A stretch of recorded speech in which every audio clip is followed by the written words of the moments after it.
This is Courageous Christina Marie, and you're watching 3 Count Podcast. Weighing in at an unbelievable weight that you might hate, but you can't even Dang, I passed with you find that drag ball at. Now entering the ring. So we'll get this thing started in 3, 2, 1. Welcome everybody to another great edition of the 3 Count Podcast presents Now Entering the Ring. I am your host, Clifford Red Dog Miller. That's right, the man that leads you up this mountain called wrestling. You could call me your Sherpa. You should call me your Sherpa. But like any good Sherpa, it's never about me because you got to find someone who's been there, done that, and can do it more efficiently than you can. So like I said, it's never about me. It's about who's entering the ring. And today you see her right there. She comes to us from 1CW, SWF, SAW, CCW, PC, PPW, ICW, TCW. That's actually Titans Championship Wrestling, Goddesses of War. That's what y'all need to be checking out. And Empower. If you look up, you can see it's a bird, it's a plane. No, it's the courageous Christina Marie. What's up, everyone? I'm so excited to be here. Yo, thank you for joining us, man. I'm super excited having you on the show. I'm excited. I was looking forward to it. Yeah. So we ran into each other a couple times at a couple different promotions, and like I instantly noticed that obviously with the courageous, I was like I couldn't help but notice it's kind of got like that Superman, Supergirl kind of feel to it. Plus, one other thing, as people should recognize, a Latina. That's right. We rock it out here. We know what's up. But yeah, I was definitely hyped, especially with the new Superman movie coming out, with Flashpoint coming out, and then obviously Supergirl and Flashpoint is going to be Latina. So I was like, this is perfect. It is. Wow. I like how you noticed that, like, it's, the courageous right on the chest, because it kind of like, it's like my own kind of thing as like a power, you know what I mean? Like a superhero kind of thing, they have their own kind of like print, on their chest and stuff. So I like how you noticed that. You got like the cool superhero pose too while you stand up there. Because I know like my character, right, is based off of Deadpool. And so one of the things that I like to do is I like jump up and I do like the gunshot thing, right? Boom! And I jump off. But what people don't notice is that I land and I grab my knee. Because if you remember, like in the movie Deadpool, he's always talking about superhero landings are bad on the knee. Yeah. So, like I do it purposely now. And I'm like, oh, the superhero landing's so bad on the knees. And then it's something dumb, but it's something that like I think about, and I know there's other comic fans out there who notice it too. So I always think about it. Another light went on. That was funny. It shines down. So oh man, it's gonna probably flicker off, but yeah. All right, so my first question that's coming up, right, is who is Christina Marie? Christina Marie is based out of Schenectady, New York. I always say Albany, New York, because it's the capital. I am 28 years old. I am an elite power lifter and a professional wrestler, and I am a dental assistant. That is the courageous Christina Marie. I started wrestling. So it's going to be 7 years this coming spring. And I don't know. I mean, what don't you know about me? Maybe that's the question. Well, we clearly see that you're a superhero fan. Clearly see that you have no hurdles in your way because you seem to be just knocking down obstacle after obstacle. And then it seems like, like you said, you're an elite power lifter. So obviously you got some strength to you. And we also know if people watch your matches, they'll know that definition like really shines through too, by the way. I was like, I saw you ripping out. I was like, oh, damn, girl got some biceps too. It's crazy. I don't look as big and strong as people really think it is. I'm not that big. I guess it just depends on the right pump at the right moment, on the right day. But overall, like my size, a lot of people underestimate to the fullest. Like you wouldn't believe, but I have proof. So hard work. It is. It really, what's crazy is I was thinking about this too, right? Because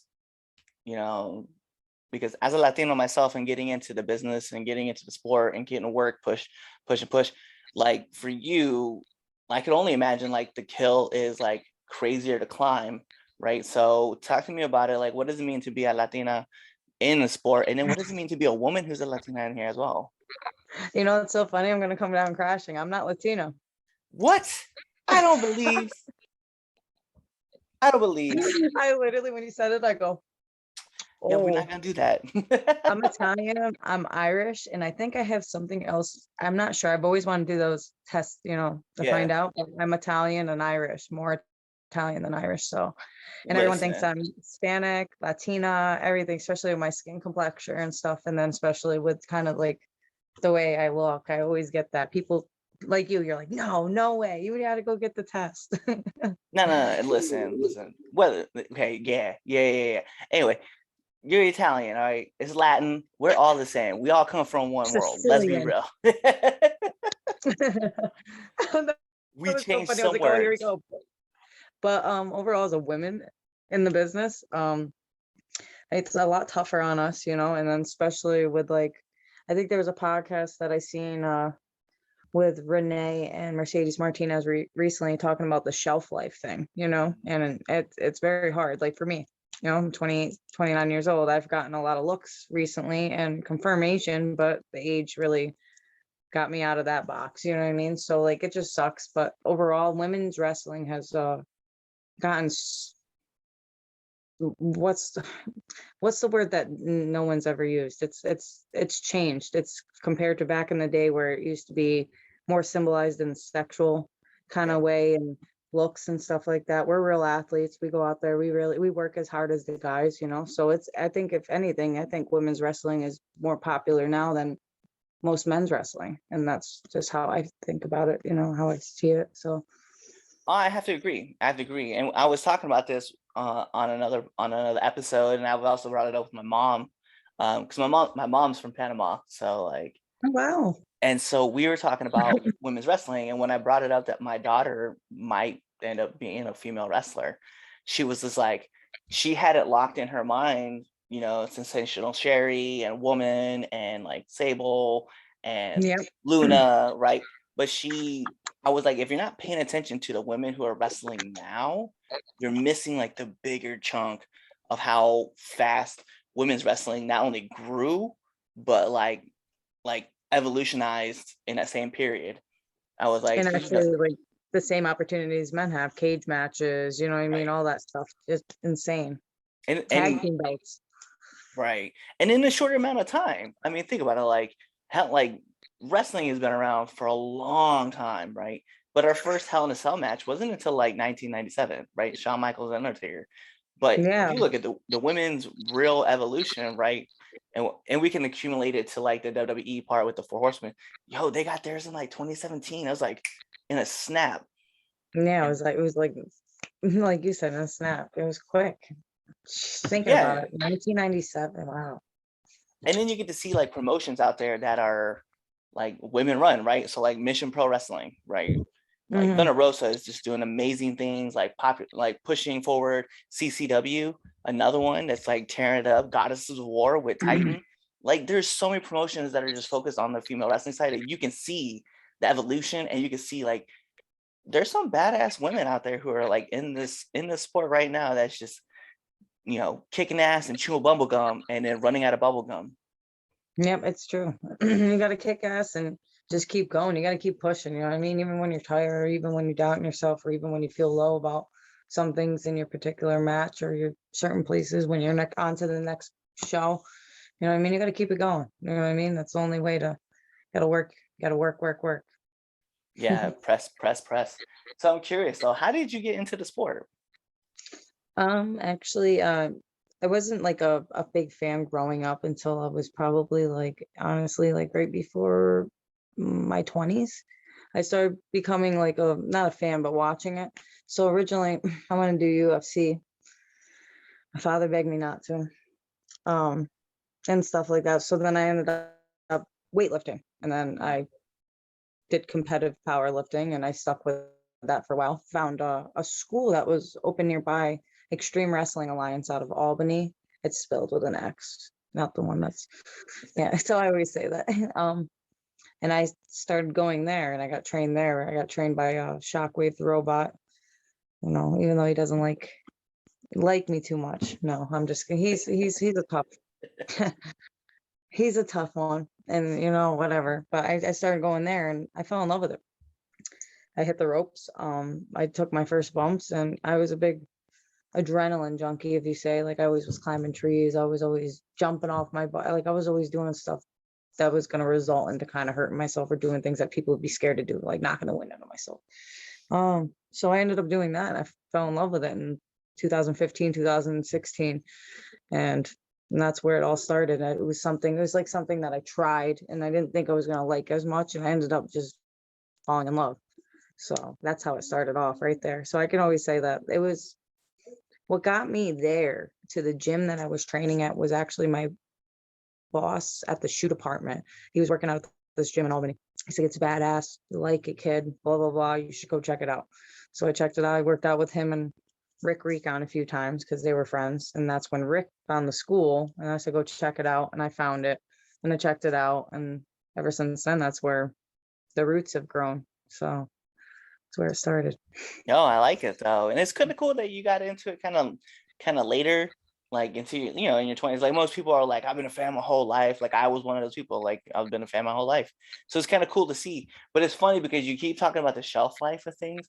Like we never talked about this, but yeah, I'm turning 37 next year. It's like, Oh, you don't look like it. You look younger than I. You look like you're 33, 34. Appreciate it. And I've only been in for like 12 months or like 18 months now, 18, 19 months. So it's like Wow. very, very small. And I kind of understood too. Like my shelf life isn't really like all that. Like it's probably 10 years from when I started training. So probably got like 8 good more years. And then it's like trying to figure out what the next thing is gonna be. Yeah, it's hard. It's always on my mind as that, but then it was something that would stop me. I wouldn't continue doing what I've been doing. You know what I mean? I just keep hitting the gas pedal, keep going, just better, harder every time. Like just who's out there, who's going to see me, where am I going next, what place am I going next? And that's where my main goal is. 2022 is not just be at, not that I don't want to, I want to be at places, you know, promotions consistently and give them a good storyline and a good work, you know what I mean? But I want to be able to branch out and show my work ethic in other states, other places, and give them, I just want to show them, like so that's my thing. Instead of being locked at like the places I've been locked at PPW for years. Since 2017, I've been locked there. The only time I've ever missed a show was like 2 months because it intertwined with my Immortal shows, which I was champ for also at that time. So kind of was a little hard right there, you know, and I've only missed so many Immortal shows. And that means my 2 Saturdays at the end of the month were booked up for like years. And I was like, not that I don't like working there. I love working there.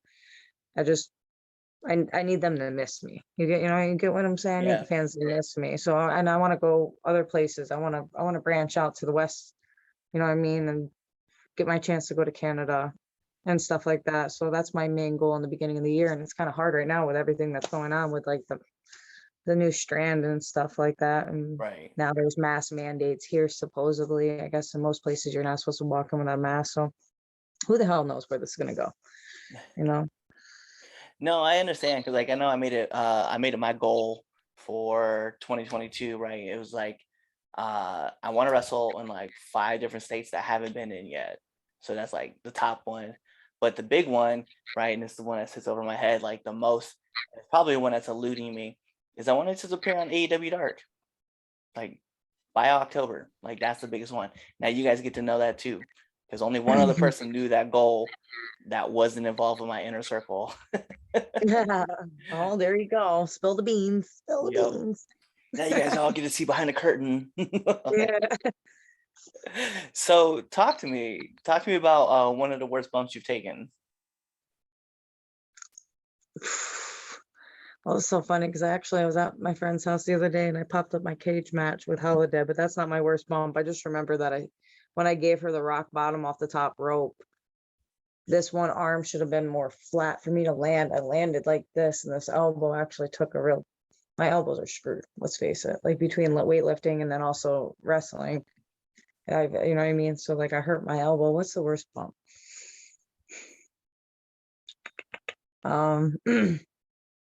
It's consider what's the worst bump. Like it hurt, like it's oh wow. I actually I really can't think of anything that was like so painful. I put somebody through a door. I've been through a fence, like the most craziest bump. Sorry, I'm trying to think. I'm looking up, like thinking it's gonna pop up YouTube links for me to look at. Maybe it was that one, but other than that, no, the worst bump. It wasn't the worst bump. I felt like the longest bump. How about that? Instead of saying, because I haven't really had too many bad bumps. I've had some scary bumps where they led into my body not landing the right way, where it was like sore afterwards, but it didn't hurt. So between Scarlett Bordeaux's match, when I had that, she was like, I was on the top rope and she went to take my arms across and flip me over her. My feet were supposed to be on the inside of the ropes. They were on the outside of the ropes. I just barely made it when I flipped over. And that was my part. That was me not setting up right. So when I flipped over, I remember being whipped. I just landed on like this structure of me, like where this, I remember for days, I couldn't even lift my head back. It hurt. Besides that rock bottom, other than that, I would have to really, nothing that sticks in my head that I was like, oh, you should. If anything, the chops freaking hurt. Can't you tell? In any of my matches, like that's like me really crying. Like if I go, I physically can't breathe because I don't have much fat here. If you don't notice, like I don't have boobs, I don't have muscles for days. It's very, you know what I mean? This thing's been beaten. Like every time, like then Willow, she chopped the shit out of me, and I literally remember going home. I go, I'm getting gear that covers my chest. I literally so if anything, chops are even the worst, but I love them because the fans love them. It's like adrenaline. Other than that, besides taking the backwards bump that me and Holiday did, also we hit each other in the head on the side. We're on the top part of the fence and we double headbutt each other, and I kind of like just fell off. I kind of fell off, like you know how goats freeze up and fall off of things. I did it like that, and I told her, I was like, I'm gonna be like a goat, nothing. But it felt like the longest fall. So if I like literally fall, I literally was like, okay, boom. It was literally like, and I thought about it, I was like, that wasn't even that tall though, but it didn't hurt, you know. Right. I never had knock on wood, I have not had a bad bump. It's weird too, because like those falls, like from like the top rope, right? Like they hurt just as bad as the like just a standard bump. And I don't think a lot of people get that. And they're like, what do you mean? Like, no. Like you fall off of them and it hurts just as much as doing a regular bump. So like my friends are always laughing at me. They're like, why do you like doing dojo bumps? I was like, well, there's a couple reasons, but more particularly, it's just, listen, if I fall from 3 feet or I fall from 6 feet, like it hurts the same. It's thank God I've never had like a terrible bump, like where, you know, it caused anything bad. But other than that, like, yeah, they hurt, but they don't. Like it's hard, you know, you understand. So it's like so hard to always pinpoint it, especially to people that don't know what it's like to bump, and then bump. They're like, oh well, I've seen people come in training and take a couple bumps and then never come back or concuss themselves right on the spot. It's just, that's why you got to go get trained. You know what I mean? If you like that type of pain and stuff like that, I guess, you know, it's different. Your pain tolerance. It's actually like exciting. Yeah, there's Especially a when you lot get of some of those screws. spots, right? You're like, here we go. There's a lot of screws loose for like wrestlers who really like doing it, because like nobody, like when you think about it, like nobody should be like, hey, you know what's cool? Throw myself on the ground on a mat with wood and steel underneath it. But we do it and we just love it. I know. My father even says all the time, he's like, so I don't know. You know what I mean? I just love it. Same with my friends. Like, so I uploaded that video of me and her chopping each other, even though I told you, like, I love it. But it's like the one thing that you actually get, like I put my hands on my knees because I can't breathe, you know, like I legitimately, and those chops were on the money too. I was so happy with those. Like, boom. I had people message me like, yo, I was there, follow up. Like people get so mad. I'm like, yo, you just don't understand. Like you just don't get it, you know? No. So I'm curious because we've already now that we've also talked about the hardest hit, which coincidentally was my next question. I'm just curious though, like when you get done, right, with a wrestling show, like everybody has that post-match meal or that post-match snack that they gotta go to. What's yours?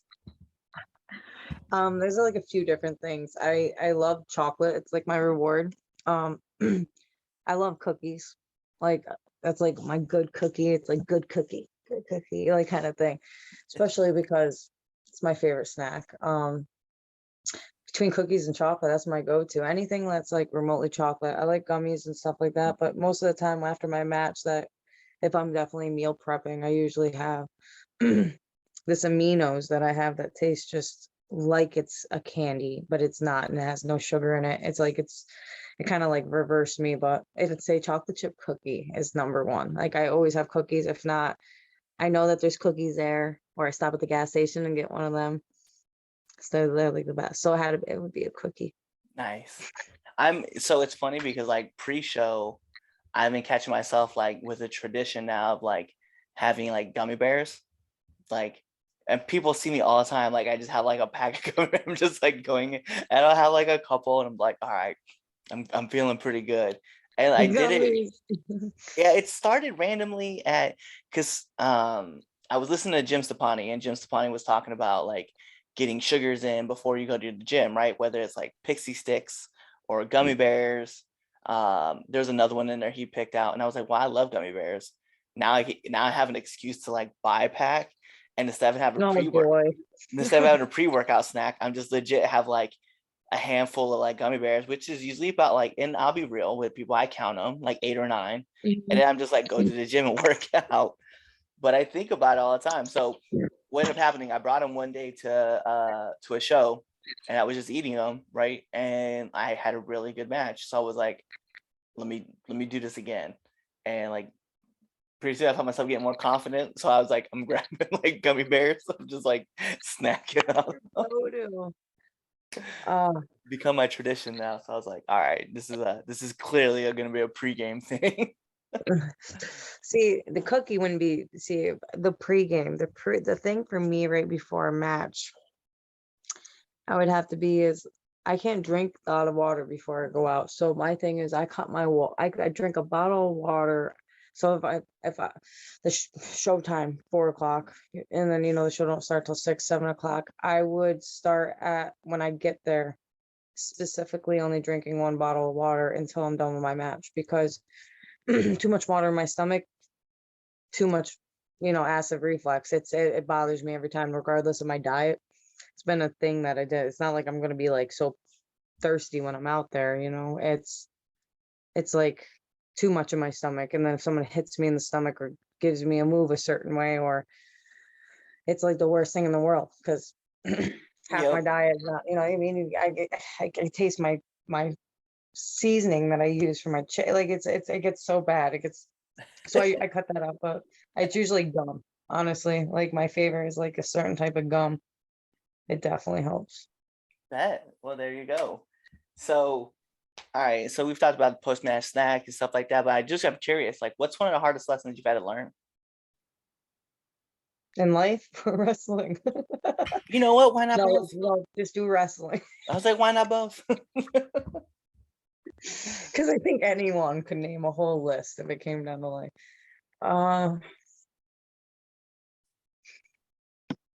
number one lesson, always treat people with how you want to be treated. And it's just not a lesson, but it's something I go by. Shit, you got good questions that I'm just like stumped.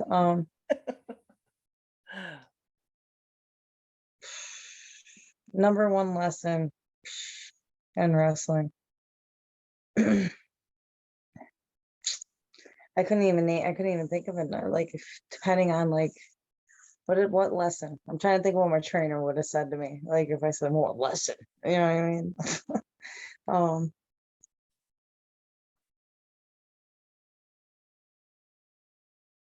Oh, stop. Number one lesson is quit making no matter what, stop getting the crowd to cheer you when you're heel.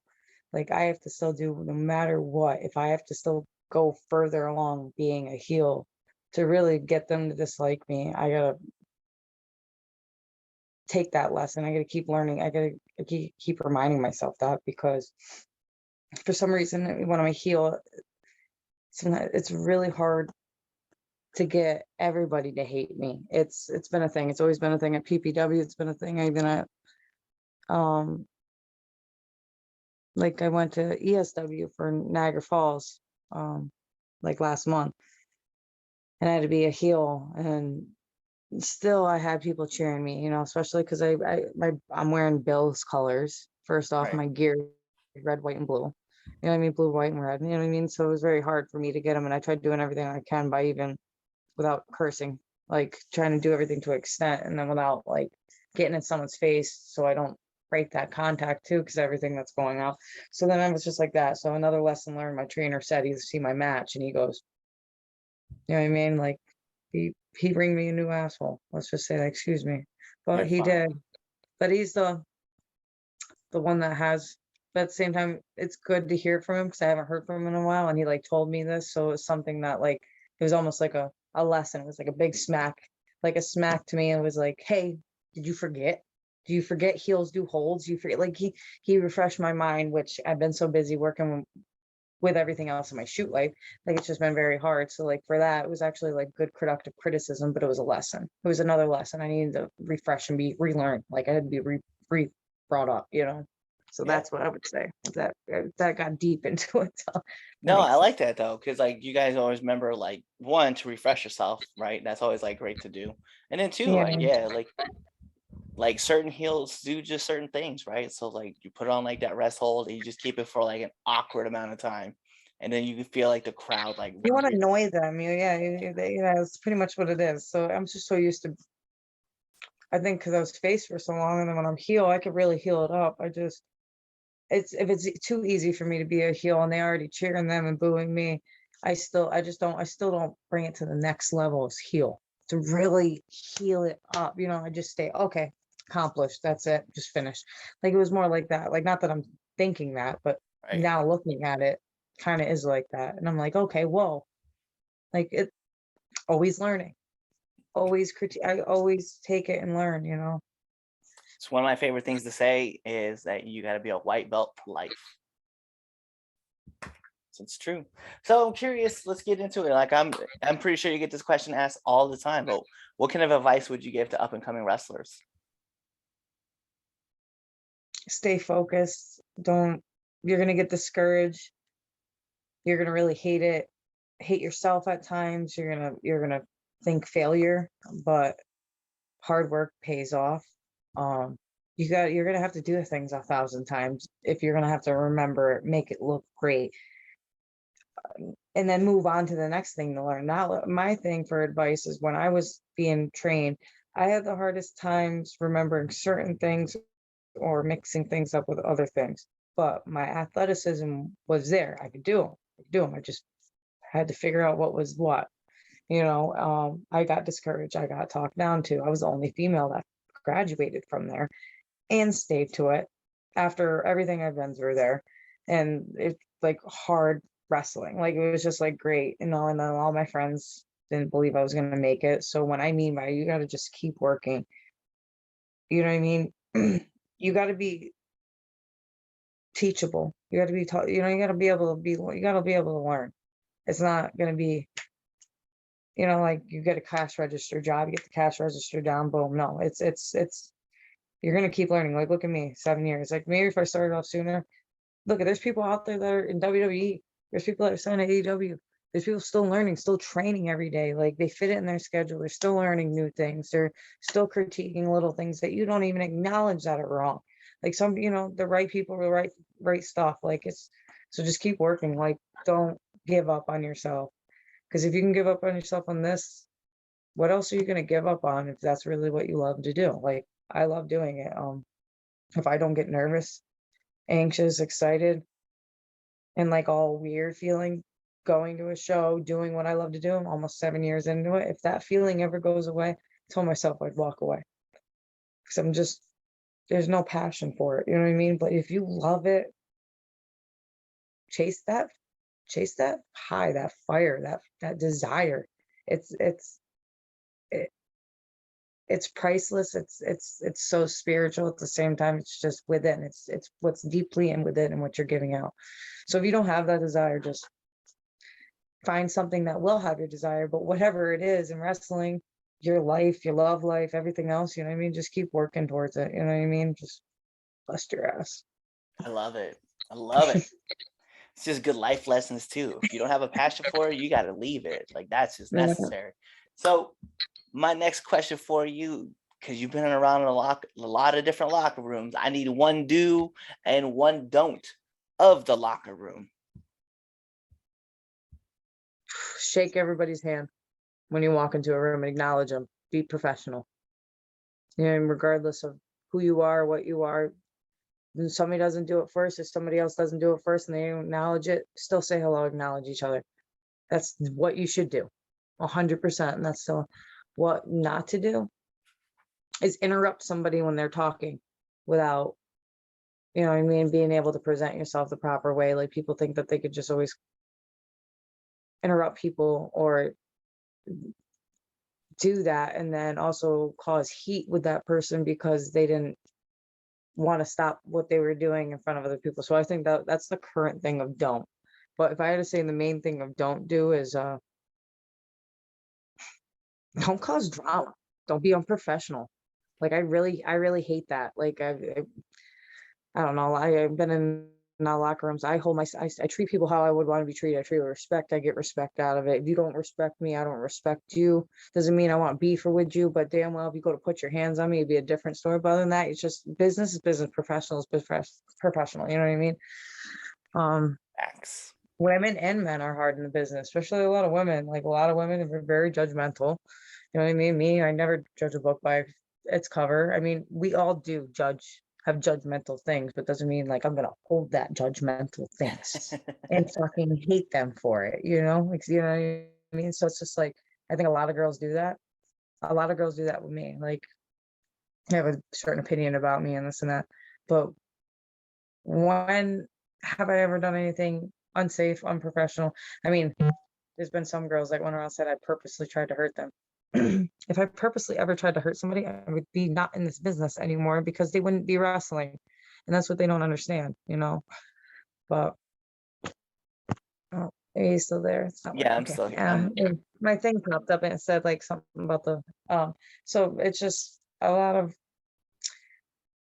I still give people the benefit of the doubt. I hear things, you know, when you hear a lot of shit through the locker room, I hear it, I put it away. I don't talk about it with someone else unless I feel like I need to ask or I wait for someone to talk about it to ask a question. So it's like knowledge that you didn't know that someone had.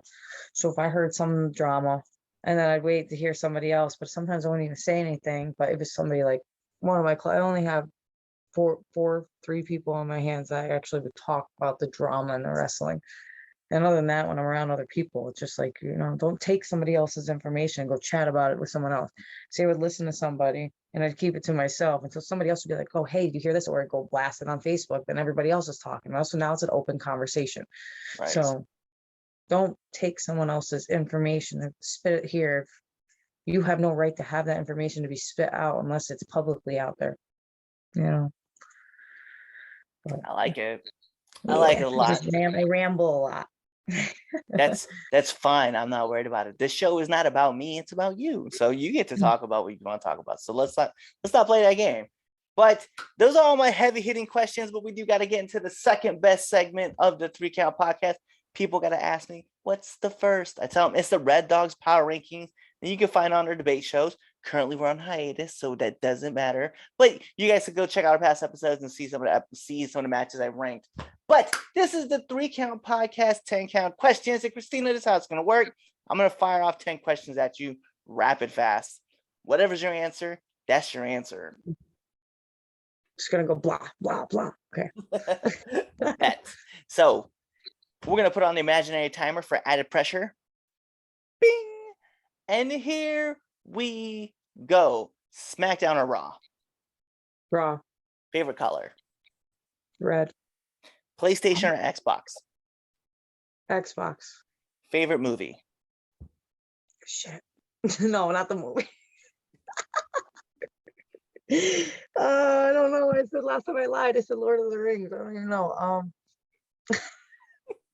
Marley and Me. I don't know. Okay. I don't know. Yo, I love that movie too, though. That's a great I movie. cried because I just talked about it the other day. It's the current movie. Yeah, no, I'm not. Hold on. We pause timer. The timer. Yeah, full disclosure. I have a dog and I watched Marley and Me.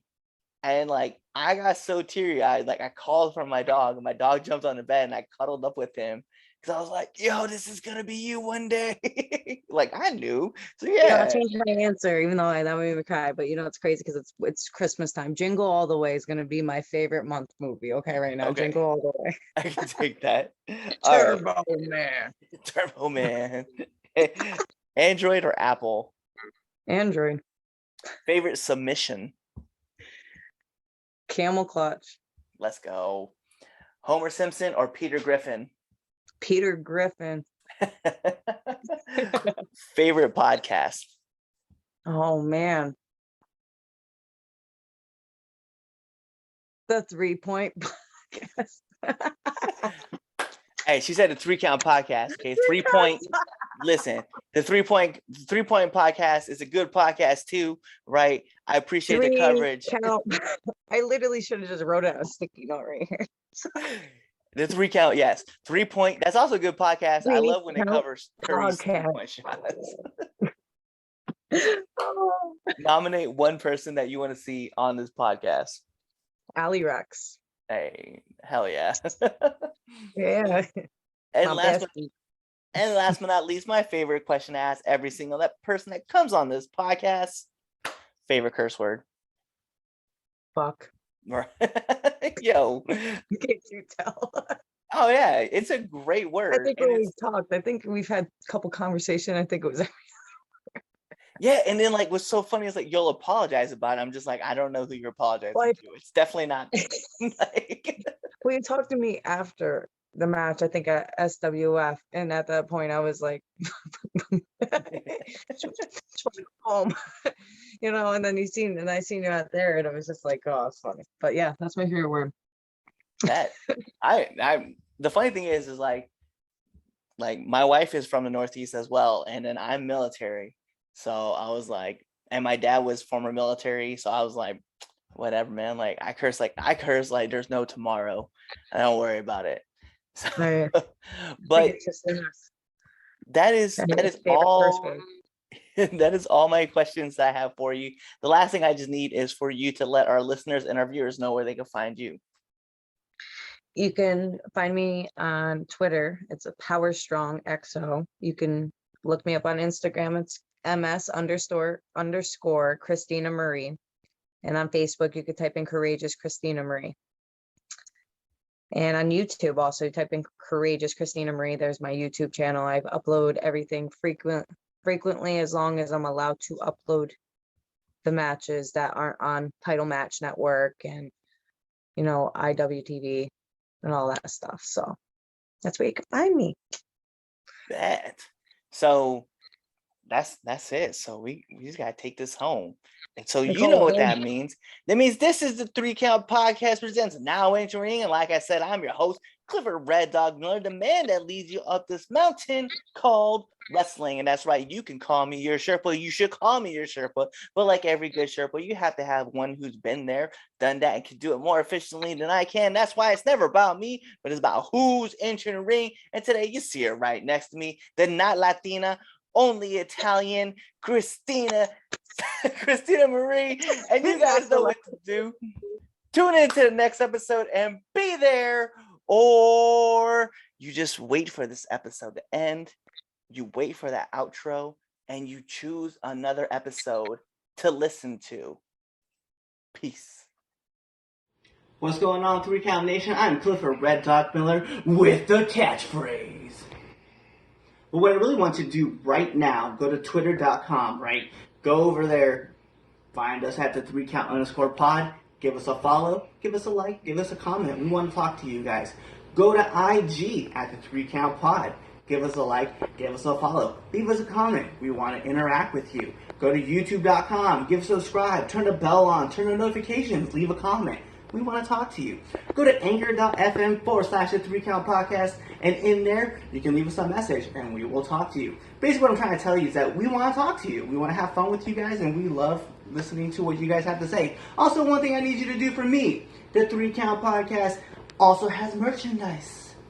Oh, at prowrestlingtees.com/the 3 Count Pod. Please go buy our t-shirts. We love you guys, and we hope you love us too. So show us some support, please.